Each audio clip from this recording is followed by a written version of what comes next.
11 दिसंबर 1931 में पैदा हुए ओशो ने अपने विचारों से दुनिया हिला दी। ओशो इस युग के विद्रोही धर्म गुरु थे। उन्होंने एक नए मनुष्य को जन्म दिया जो कि जीवन का आनंद लेकर जीता है। ओशो अक्सर अपने मन की बात कहानी कहकर कहते थे। इससे सुनने वाले के मन पर बहुत गहरा असर पड़ता था। उनके हर एक प्रवचन में कहीं ना कहीं कहानी निकल ही आती थी। ओशो कहते थे कि परिस्थितियां दुख का कारण नहीं है, असली कारण जो हम नहीं करना चाहते उसके लिए हमेशा जस्टिफिकेशन, उसके लिए हमेशा न्यायुक्त कारण खोज ही लेते हैं और बेफिक्र हो जाते हैं। ऐसी कौन सी परिस्थिति है जिसमें आदमी शांत ना रह सके? ऐसी कौन सी परिस्थिति है जिसमें आदमी प्रेम पूर्ण ना हो सके?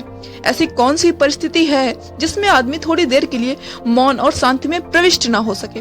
हर परिस्थिति में वह चाहे तो बिल्कुल हो सकता है। ओशो कहते हैं यूनान में एक वजीर को उसके सम्राट ने फांसी की सजा दे दी। सुबह तक सब ठीक था। दोपहर वजीर के घर सिपाही आए और उन्होंने घर को चारों तरफ से घेर लिया और वजीर को जाकर खबर दी कि आप कैद कर लिए गए हैं और सम्राट की आज्ञा है कि आज शाम 6 बजे तक आपको फांसी दे दी जाएगी। वजीर के घर उसके मित्र आए हुए थे। एक बड़े भोजन का आयोजन था। वजीर का जन्मदिन था। उस दिन एक बड़े संगीतज्ञ को बुलाया गया था। वह अभी अभी अपनी बीड़ा लेकर हाजिर हुआ था। अब उसका संगीत शुरू होने को था। संगीतज्ञ के हाथ ढीले पड़ गए। बीड़ा उसने एक और टिका दी। मित्र उदास हो गए और पत्नी रोने लगी। लेकिन उस वजीर ने कहा 6 बजने में अभी बहुत देर है, तब तक गीत पूरा हो जाएगा, तब तक भोजन भी पूरा हो जाएगा। राजा की बड़ी कृपा है कि 6 बजे तक कम से कम उसने फांसी की सजा नहीं दी। लेकिन बीड़ा बंद क्यों हो गई? भोजन बंद क्यों हो गए? मित्र उदास क्यों हो गए? और 6 बजने में अभी बहुत देर है। 6 बजे तक कुछ भी बंद करने की कोई जरूरत नहीं है।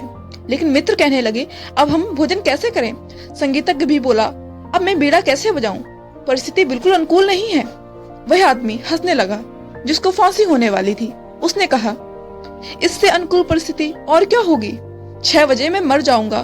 क्या ये उचित ना होगा कि उससे पहले मैं संगीत सुन लूं? क्या ये उचित ना होगा कि उससे पहले मैं अपने मित्रों संग हंस लूं, बोल लूं, मिल लूं? क्या ये उचित ना होगा कि मेरा घर एक उत्सव का स्थान बन जाए?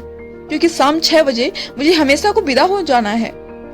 घर के लोग कहने लगे परिस्थिति अब अनुकूल ना रही कि अब कोई बीड़ा बजाए, परिस्थिति अनुकूल ना रही कि अब कोई भोजन हो। लेकिन वह आदमी कहने लगा इससे अनुकूल परिस्थिति और क्या होगी जब 6 बजे मुझे हमेशा के लिए विदा हो जाना है। तो क्या यह उचित ना होगा कि विदा होते क्षणों में संगीत सुनूं? क्या यह उचित ना होगा कि मित्र उत्सव करें? क्या यह उचित ना होगा कि मेरा घर एक उत्सव बन जाए, कि जाते क्षण में मेरी स्मृति में वे थोड़े से पल टिके रह जाएं जो मैंने अंतिम क्षण में, विदाई के क्षण में अनुभव किए हैं। और उस घर में बीड़ा लगातार बजती रही और उस घर में भोजन चलता रहा। यद्यपि लोग उदास थे, संगीतज्ञ उदास था, लेकिन वह वजीर बहुत खुश था, बहुत प्रसन्न था। राजा को खबर मिली। राजा देखने आया कि वह वजीर पागल तो नहीं हो गया।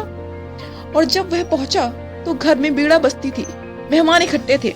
और राजा जब भीतर गया तो वजीर खुद भी आनंद मग्न बैठा हुआ था।